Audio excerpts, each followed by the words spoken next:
pala, yan nakikita natin yan, yan ang dilim. Basahin nyo kung ano yan. Hindi ko mabasa eh. Ayun na lang, basahin nyo kung mabasa nyo dyan. Dito pala yan. Nakikita. Oh, alis dyan. Ano ba naman to? Labas nito.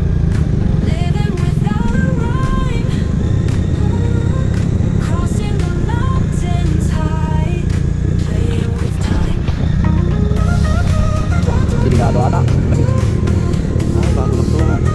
Sandala tayo sa kalsado. Nice. Naglinis sa kalsada.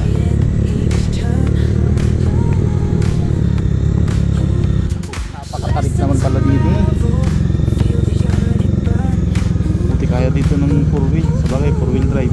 Pero malumot yung ano, malumot yung kalsada. Halatang ano, hindi talaga nadadaanan to. Maigit yan talaga siya. Pero subukan pa rin natin. Hindi kasi natin malalaman kung hindi natin susubukan. Alright.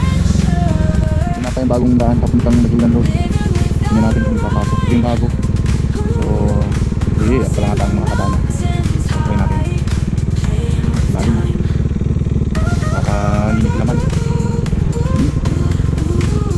Hindi natin tingnan yung picture natin. Saan pa ba ito? Pala nila yung napakang tubig dito. Hindi pa pala matulog ito visito pero galabas ka ng bagay pero pagdating dito sa alana sunod dun sa baba sigurado akong pala hindi lang natin panoodin ang wala nang mataanan pa sabi pa ba ayupan takas huwag ka matutulas mataanan ay natutulas ka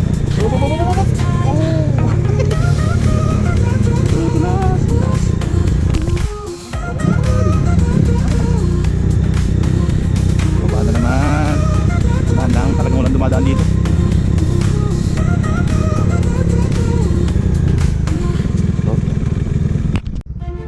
Sabi naman to kalsada na to. Sinong gumawa nito?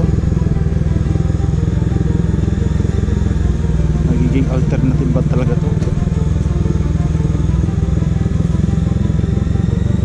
Uy, may pako. Ay! Stop, tandaan. Delikado ah. Delikado. Oops, tandaan lang. Okay.